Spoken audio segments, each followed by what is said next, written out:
2019년 올해는 성경을 꼭 일독하겠다라고 하는 굳은 마음을 가지고 다들 시작을 한 줄로 알고 있습니다.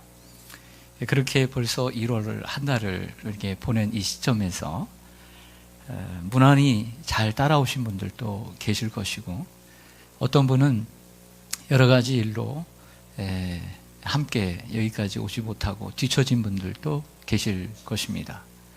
어떤 분은 이 거북이처럼 하루에 몇 장 있는 게 하도 답답해서 토끼처럼 앞서서 달리는 분도 있습니다. 어떤 분이든 간에 이러한 성경 일독을 하는 이유는 여러분들이 성경의 맛을 알라고, 그 성경의 맛을 알고 그 성경 속에서 하나님을 좀 더 가까이 하라고, 하나님을 알아가라고 하는 거니까 여러분들에게 도움이 되어드리고 싶고 모든 분들에게 도움이 되어드리고 싶습니다.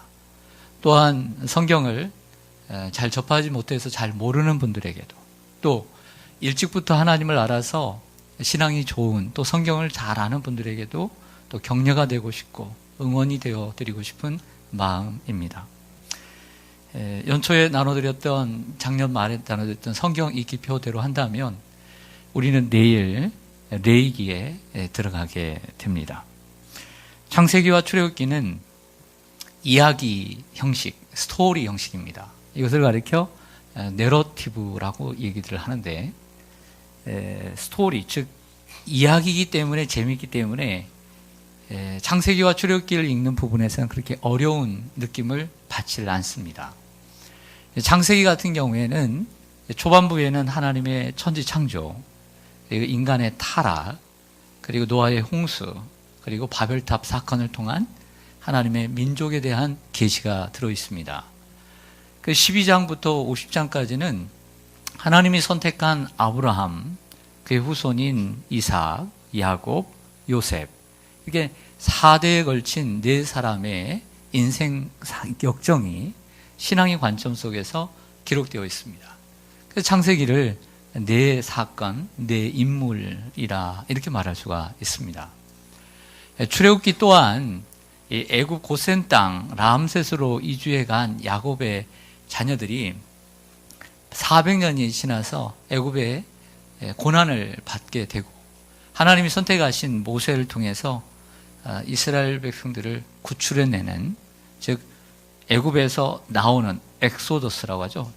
나오다. 애굽에서 나오는 이야기. 그래서 10가지의 재앙을 내리고 거기서 나와서 홍해를 건너고, 홍해를 건너서 하나님이 주시는 만나를 먹고 매일매일 진행해 나가는, 그리고 거기에 전쟁도 있고 여러 가지 일들이 참 많이 있죠. 그 40년 가운데 초반부의 이야기를 하고 있습니다.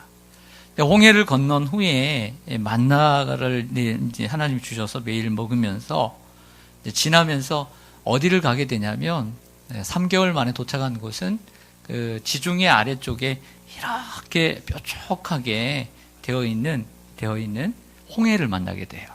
이 손가락 부분이 홍해입니다. 그래서 혹시 이 손가락 부분 안에 있는 것이 시나이 반도인데, 이 시내 광야에 그 시내산 아래에 도착을 하게 돼요. 거기서 하나님께서 모세만 올라오게 하셔서 40일을 금식하게 하고, 거기서 하나님 모세를 만납니다. 만나는 가운데 2가지를 선물로 주시는데, 첫째는 십계명을 포함한 율법입니다. 십계명을 포함한 율법. 출애굽기 19장부터 24장까지 있는 이 율법을 주세요. 두 번째로는 25장부터 기록되어 있는 성막의 설계도를 주십니다. 성막의 설계도를 주게 되는 거죠. 그래서 출애굽기의 후반부는 성막입니다. 근데 여기서부터 문제입니다. 뭐가 문제냐면 성경 읽기에 난관에 봉착하게 되는 거예요. 첫 번째가 뭐냐면 성막입니다. 성막은 쉽게 얘기해서 건축학과에 다니는 학생들에게 쉽게 이해되는 설계도예요. 그 건축을 모르는 사람은 설계도를 봐도 뭐 알겠습니까? 그래서 성막의 설계도, 크기, 색깔, 재료, 또 방법, 이런 내용들을 계속 이야기를 하는 거예요. 그러다 보면 성막이라고 하는 이 난관에 부딪히면서 이 성경을 읽어야 되나 뭔지도 모르고 그때서부터 읽기 시작하는 거죠. 잠깐 설명을 드리면 이렇습니다. 이게 이제 성막의 설계도입니다. 성막을 만들어 놨을 때의 모습인 거죠. 긴 쪽이 남북쪽입니다. 그리고 이쪽에 문이 있는 곳이 동쪽이고 저쪽이 서쪽이죠. 남북으로 되어 있는 곳은 100규빗입니다. 이 팔꿈치에서 손가락 끝까지 45cm인데 45m, 기둥은 20개가 박혀져 있습니다. 그리고 동서로는 50규빗, 절반이니까 22.5m, 기둥은 10개로 2m 높이로 이렇게 천막이 쳐져 있어서 밖에서는 안이 잘 보이지가 않습니다. 구분을 한다면 이 동쪽 문으로 들어가서 저 넓은 마당을 가리켜서 뜰이다 이렇게 얘기를 합니다. 뜰. 그리고 뜰에는 크게 두 가지가 있는데 저 불을 피우고 있는 번제단이 있습니다. 이 번제단은 짐승을 잡아서 태우는 작업을 하는 곳입니다. 그리고 그 앞에 큰 대야가 있는데 물두멍입니다. 제사장들이나 레위 사람들이 손을 씻는 곳입니다. 제사를 드리기 위해서. 그리고 그 천막으로 쳐져 있는 그 곳이 첫 번째 들어가는 그 휘장이 있는데 그것이 이제 천막인데 들어갑니다. 첫 번째 들어가게 되면 성소가 있고, 성소라는 말은 거룩한 장소라는 뜻입니다. 그리고 그 안에 성소는 직사각형으로 되어 있고요. 그리고 그 안쪽에 또 다른 성막 안에는 가장 거룩한 장소인 지성소라고 되어 있습니다. 이 지성소는 정사각형으로 되어 있습니다. 평면도를 좀 보시겠습니다. 평면도는 이렇습니다. 이쪽 문으로 동쪽으로서 들어가서 번제단에서 짐승을 잡습니다. 그래서 불에서 태우죠. 그리고 거기서 태우면서 중요한 건 피를 가져다가 번제단에 뿌리게 되고 혹은 그 휘장 앞에다가 뿌리게 됩니다. 물두멍이 있게 되는 거죠. 그 안에 성소에 들어가 보면 양쪽에 7등대가 있습니다. 등을 피우는 거죠. 촛불을, 살구나무꽃 형상으로 되어 있는 불을 피웁니다. 그리고 한쪽에는 떡상이 있습니다. 이스라엘 12지파를 상징하는 떡을 6개에서 12개를 항상 만들어서 떡을 쌓아 놓게 되는 거죠. 그리고 그 앞에는 분향단인데 향을 피워 놓는 곳입니다. 이것은 직사각형으로 되어 있습니다. 성소입니다. 그리고 성소 안쪽에 정사각형으로 되어 있는 부분이 지성소죠. 그 지성소 안에는 여러분들 잘 아는 법궤, 또 다른 말로는 언약궤가 들어 있습니다. 이 언약궤는 이거보다도 작은데 이 언약궤 안에는 3가지가 나중에 들어가게 됩니다. 지금 상황은 없지만 나중에 들어가게 되는데 율법, 십계명, 하나님이 써주신 율법이 들어가고요. 그리고 아론의 쌍난 지팡이, 광야에서 먹었던 만나, 이 3가지가 그 속에 들어가게 됩니다. 그리고 이 법궤 뚜껑에는 날개를 편 천사 둘이 서로 양쪽에서 이렇게 바라보게 있죠. 그리고 그 천사의 이 날개 아래, 그 그늘 아래에 하나님이 임재하시는 쉐키나의 영광이 임하는 이 뚜껑에 하나님의 영광이 임하게 됩니다. 그래서 그 뚜껑을 가리켜, 그 장소를 가리켜 시은좌, 시은소라고 이야기를 하는 부분입니다. 그 어려운 이러한 성막을 헤쳐나오게 되면 또 다른 산을 만나게 됩니다. 그것이 바로 레이기입니다. 레이기 또한 성경 읽기에 또 다른 산입니다. 이 산을 넘어야만 성경 읽기가 가능합니다. 레이기라고 하는 책명은 레비티커스인데 원래 이 히브리어로 된 이 구약 성경은 히브리어로 되어 있고 신약은 헬라어로 되어 있습니다. 그리스어로 되어 있는데 예수님 당시 그리고 예수님 이후에 3세기에 알렉산더 대왕 시절에 성경을 모든 사람들이 읽게 하는 헬라어로 번역을 했으면 좋겠다 해서 이집트의 알렉산드리아에서 한 72명의 사람들이, 학자들이 헬라어로 번역을 하게 돼요. 포톨레미 왕조 시대에. 그래서 이 성경을 가리켜 70인역, 셉투아진트라고 얘기하는데 헬라어로 번역하면서 이 레위기를 레비티커스 이렇게 번역을 합니다. 이것은 레위 사람들에 관하여라는 것입니다. 그러면 레위 사람들은 누구냐? 야곱의 12아들 가운데 세 번째 아들이잖아요. 근데 이 세 번째 아들은 특별히 구별되어서 성막에 관계된 일을 하게 됩니다. 성막에 관계된 수많은 일들 가운데 아론, 모세의 형인 아론의 직계 후손만 제사장이 될 수가 있고요. 나머지 모든 형제들은 제사장이 아닌 그 옆에서 수종을 드는 성막에서 하나님의 일을 감당하는 역할들을 하게 됩니다. 그래서 결국 레위기는 성막에서 일하는 레위 사람들, 즉 이 성막의 일을 기록하는 책이죠. 이렇게 이해를 하시면 됩니다. 그러면 성막은 무엇이고 성막에서 하는 일은 무엇일까요? 성막은 왜 만들어 주셨고 그 성막에서 뭘 하라고 만들어 주신 것일까요? 자, 좀 전에 보여드렸던 그 평면도를 잠깐 보시면 그 마당에 들어가면서 뭐가 있다고 그랬죠? 번제단. 번제단은 짐승을 잡아서 태우는 곳입니다. 태우는 곳. 즉, 이 짐승을 태운다는 것은 인간의 죄를 짐승에게 전가시켜서 그 짐승이 우리의 죄 대신에 죽는 거예요. 죄가 태워지는 거예요. 주님 앞으로 나아갈 때 우리의 죄가 태워져야 되는 거예요. 깨끗하게 소멸되어져야 되는 거죠. 물두멍은 씻는 것이라 했습니다. 죄가 깨끗하게 씻어져야 되는 거예요. 씻어질 때만이 성소, 즉 주님을 만나는 장소로 들어갈 수가 있게 되는 것이죠. 우리가 우리의 죄를 씻고 태우고 씻을 때 하나님을 만나는 장소로 들어갈 수 있는 것입니다. 그렇다면 인간이 어떻게 감히 하나님을 만날 수 있겠습니까? 죄인된 인간이 하나님을 만날 수 있는 길을 열어주는 그 숙제를 풀어주는 것이 바로 레위기라고 할 수가 있는 것입니다. 하나님을 만날 수 있게끔 성막을 만들었는데 그 성막에 들어갈 수 있는 유일한 길은 하나입니다. 하나밖에 없어요. 짐승의 피를 가지고 들어가는 거예요. 따라서 하겠습니다. 짐승의 피를 가지고 들어가는 것. 짐승의 피를 가지고 하나님 앞에 나아가는 것. 이것밖에 없는 거예요.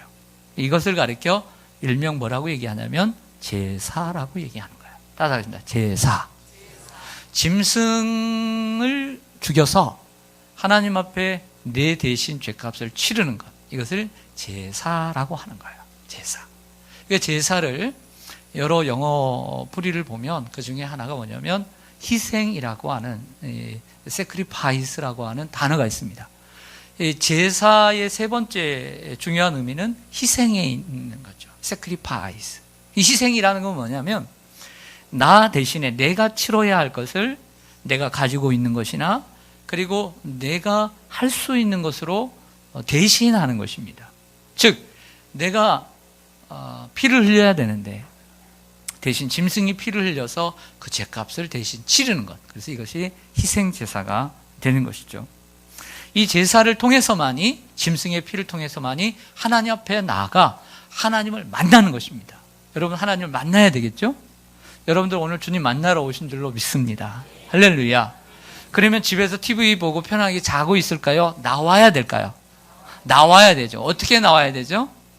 옷도 목욕도 하고 춥지만 주일이기 때문에 준비된 그래도 깨끗한 옷을 갈아입고 그리고 회개도 하고 정결한 마음을 가지고 그리고 바른 믿음을 가지고 마음을 가지고 나와야 되죠. 할렐루야. 나와야 만나죠. 나와야. 하나님이 만들어주신 성막에 나가야 만나죠. 나가야. 그러면 어떻게 나갈 수 있느냐? 돈 가지고 나가는 게 아니는 거예요. 지식으로 가지고 나가는 게 아니라 짐승의 피를 가지고 나가야 된다는 거예요. 그게 주님이 만들어두신 유일한 길이라는 거죠. 근데 이 제사는 많지 않고 5가지밖에 없습니다. 한번 보시죠. 제사에는 우리가 손가락이 5개가 쉽습니다. 번제, 소제, 화목제, 속죄제, 속건제 이렇게 되어 있습니다.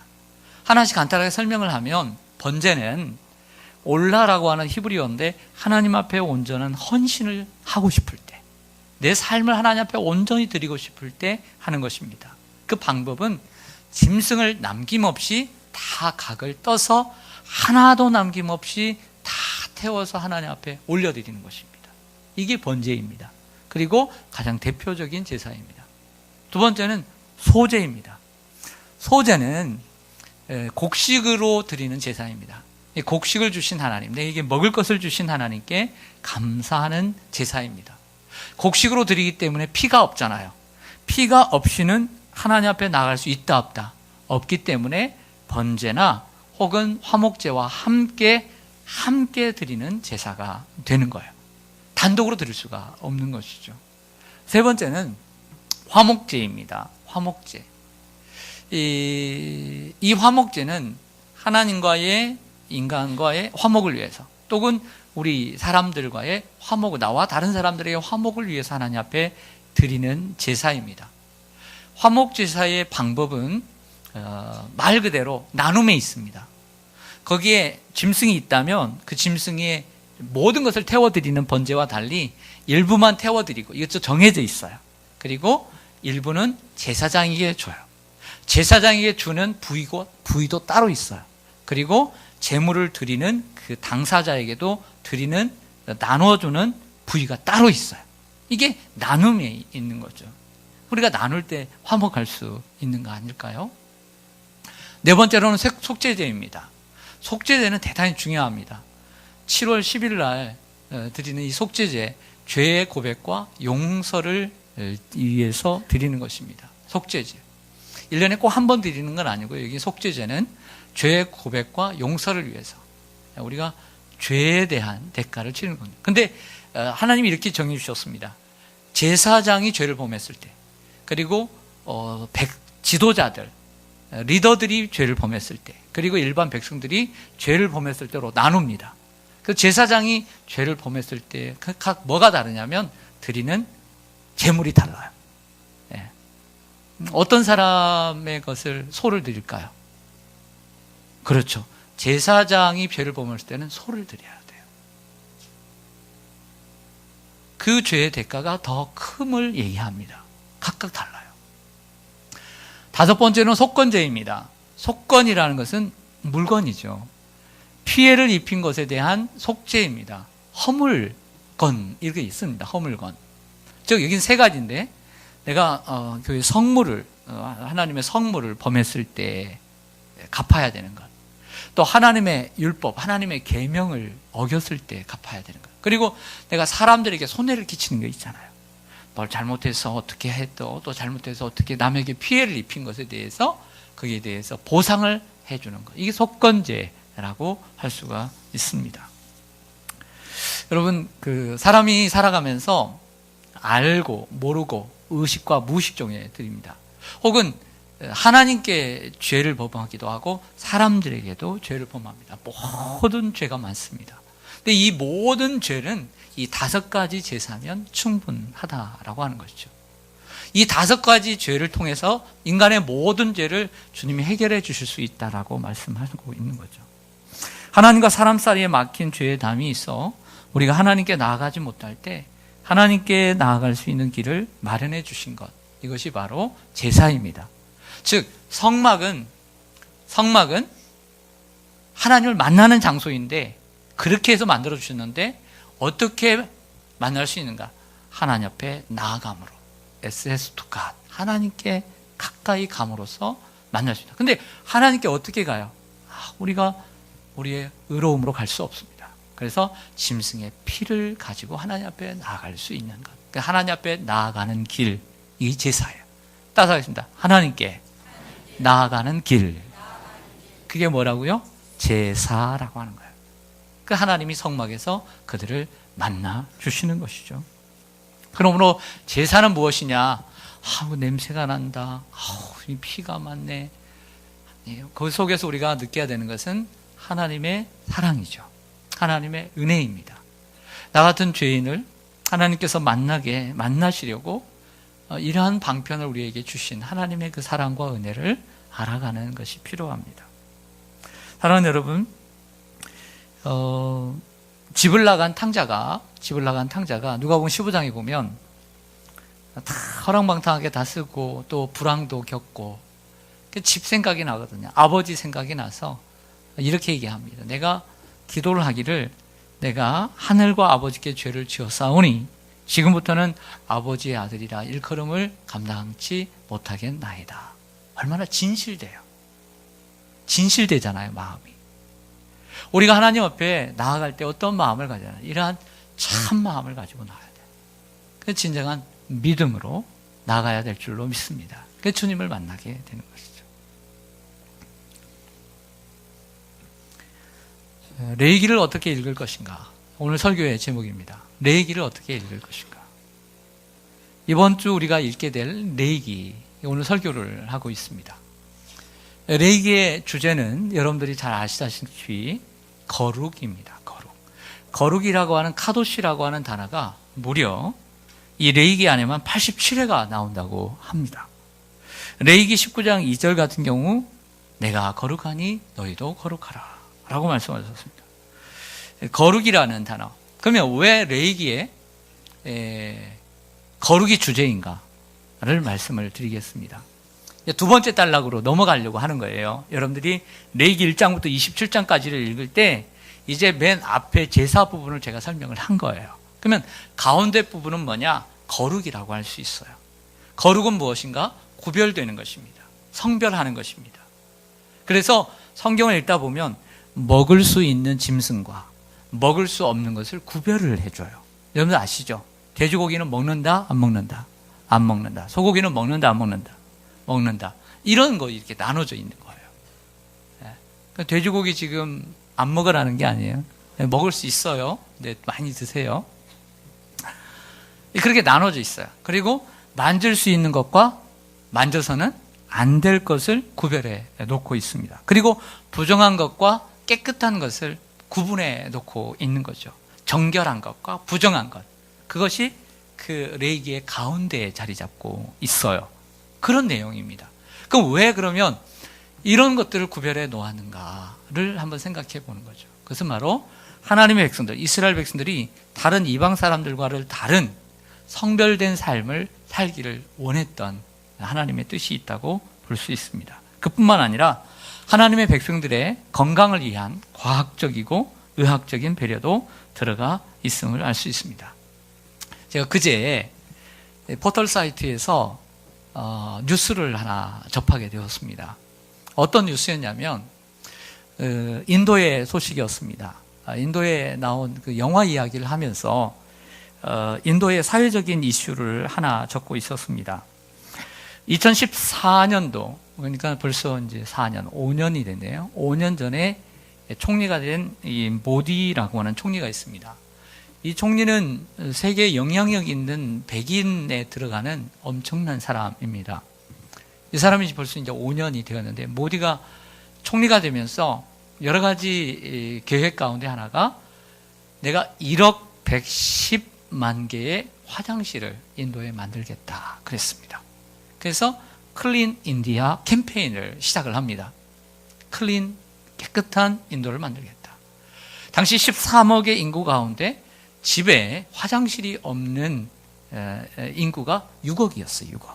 그러면 어디서 볼일을 보느냐? 어디서 볼일이냐? 새벽 2시, 3시, 4시에 이 여인들이 아이들을 데리고, 여자아이들 데리고 저 먼 냇가로 가든지 혹은 저 들판으로 가서 그 수고를 하면서 그 어둠 캄캄할 때 볼일을 보고 그 집으로 오는 거예요. 집에 화장실이 없으니까. 그래서 성범죄도 많이 일어나고, 그리고 이 몸에도, 건강에도 좋지 않고, 이런 일들이 있는 거죠. 근데 가장 큰, 그렇게 해서 많이 9천만 개의 화장실을 지었습니다. 집집마다 있게 되는데, 그러면 왜 인도는 왜 이렇게 화장실이 없는 민족인가? 경제적으로도, 인구적으로는 두 번째 나라가 많잖아요. 중국에 이어서. 경제적으로도 많이 발전한다는데 왜 그랬을까? 이것은 종교적인 영향이에요.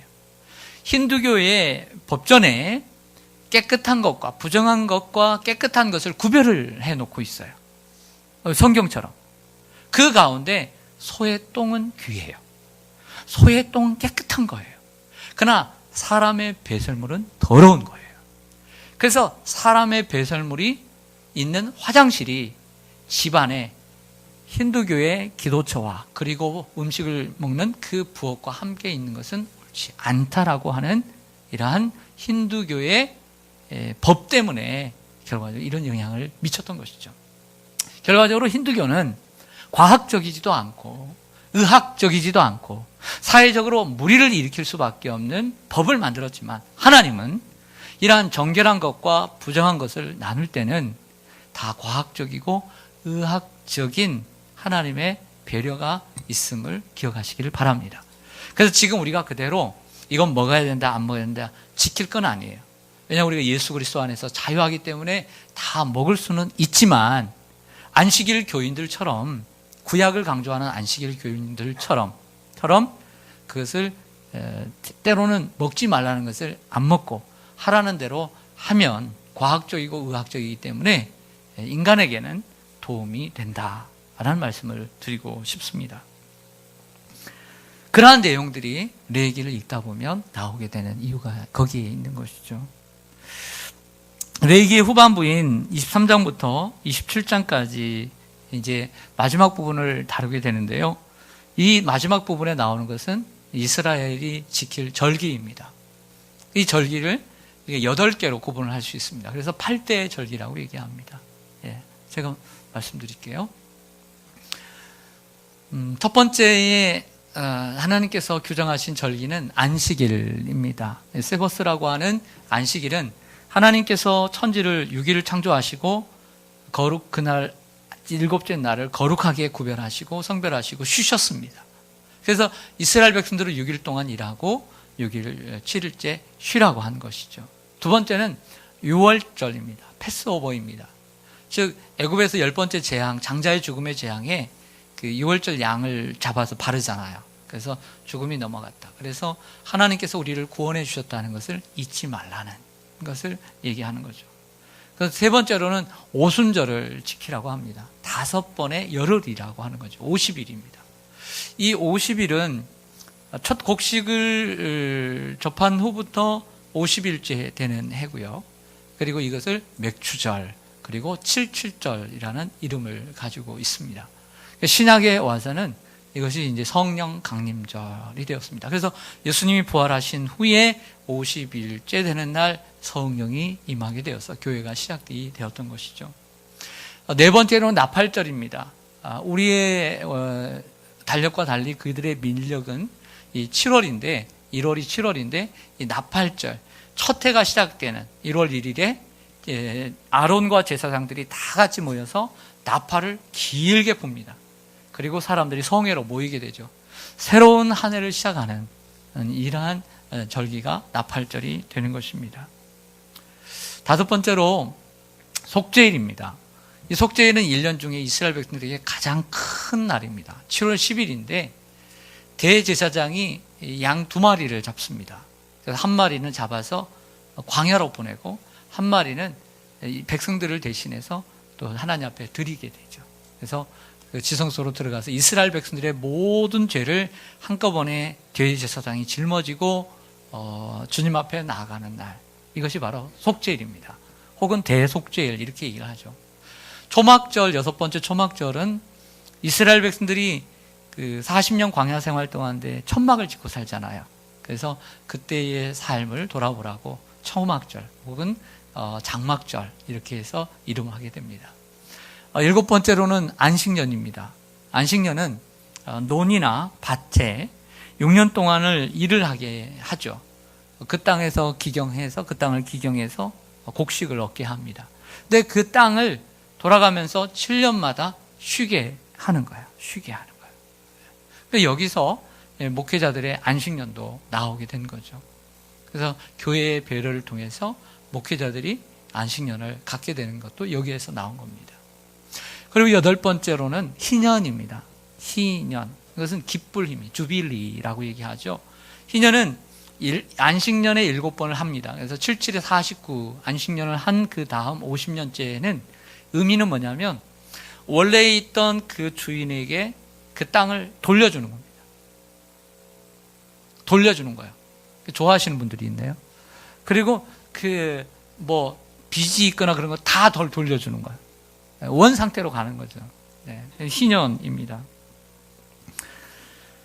정리해 보면 이러한 8가지의 절기는 소극적인 의미에서 어떻게 보면 1년 내내 지키는 거잖아요. 간간히 이렇게 지켜감으로써 이방인들이 지키는 축제가 있었을 거 아니에요. 그렇죠? 우리가 살다 보면 이 시대에도 야 어디서 뭔 축제 한단다. 어디서 뭔 축제 한단다.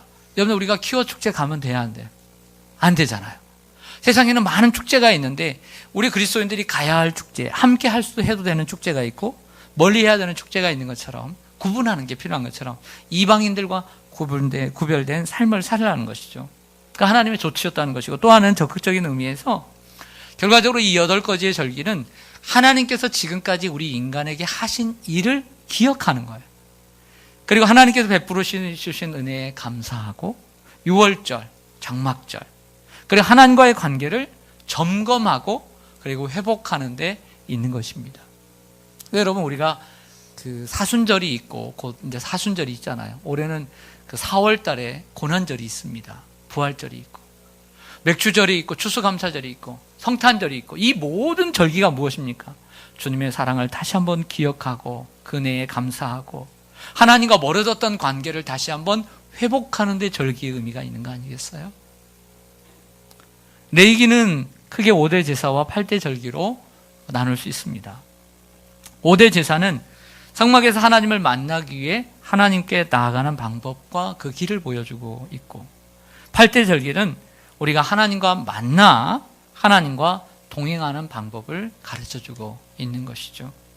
하나님과 만나고 난 다음에 끝이 아니라 하나님과 만남을 지속해 가는 것이 동행해 가는 것이 바로 절기입니다. 신학적으로 이렇게 설명을 하자면 5대 제사는 우리 인간이 어떻게 하면 의로워질 수 있느냐라고 하는 justification, 즉 칭의의 관점에서 설명을 할 수 있다면 8대 절기는 의로워진 인간이 어떻게 하나님과 동행하며 계속해서 거룩한 삶을 살 수 있는가 하는 성화를 가르쳐준다고 할 수가 있습니다. 자, 오늘 본문 화면을 좀 보시죠. 출애굽기 29장 42절에서 46절.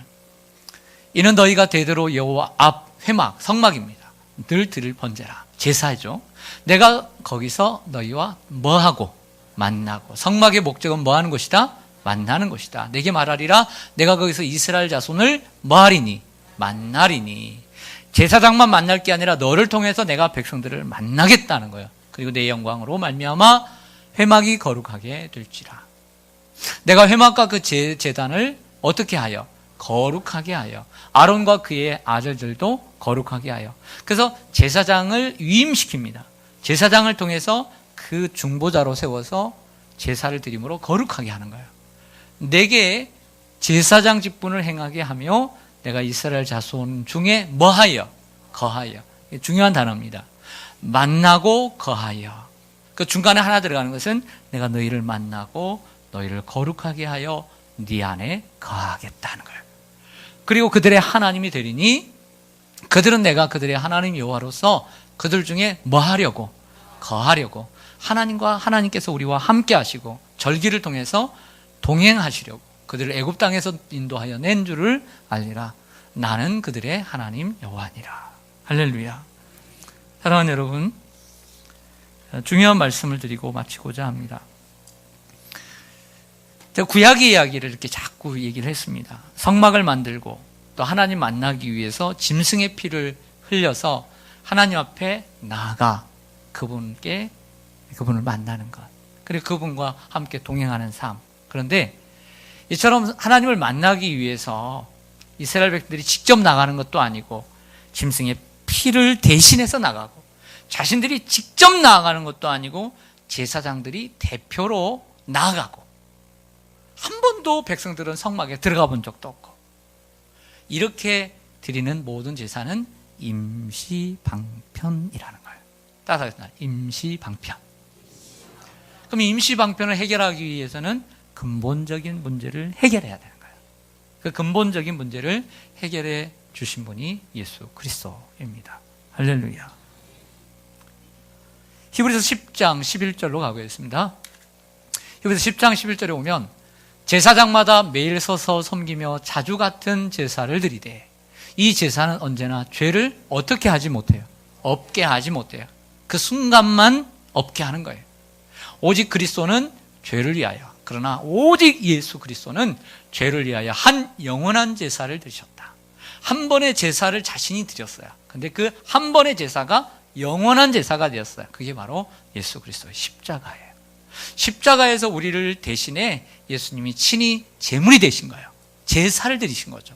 그러니까 하나님 보좌 우편에 앉으사 그 위에 자기 원수들을 자기 발등상이 되게 하실 때까지, 원수를 밟아 무너뜨릴 때까지 기다리시다니 그가 거룩하게 된 자들을 한 번의 제사로 십자가의 피로 영원히 온전하게 하셨느니라 그랬습니다. 히브리서 10장 19절 이하로 가보면 그러므로 형제들아 우리가 따라가겠다. 예수의 피를 힘입어. 다시 한번요. 예수의 피를 힘입어. 다시 한번 예수의 피를 힘입어. 성소에 들어갈 담력을 얻었나니. 아까 그 성소 기억나시죠?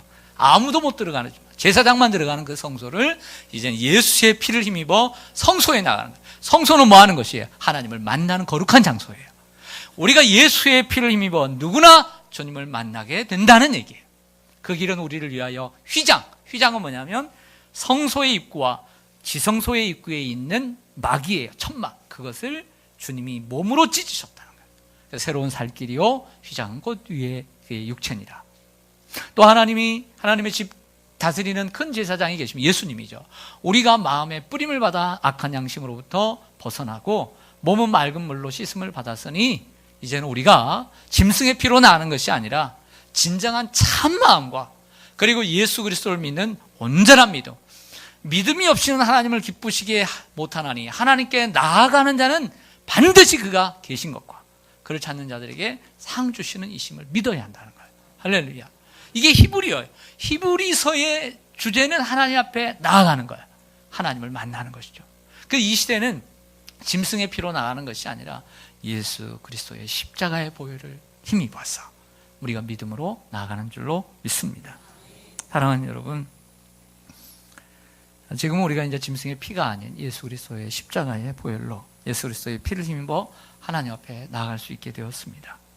그리고 그 하나님을 기쁘시게 해드리기 위해서 오늘처럼 예배로 끝나는 것이 아니라 저 세상에 나아가서 하나님이 절기를 주신 것처럼 하나님의 은혜를 기억하고 감사하며 주님과 동행하고, 그래서 주님이 우리의 삶 속에, 우리의 이 일상 속에 하나님이 거하도록 해야 할 줄로 믿습니다.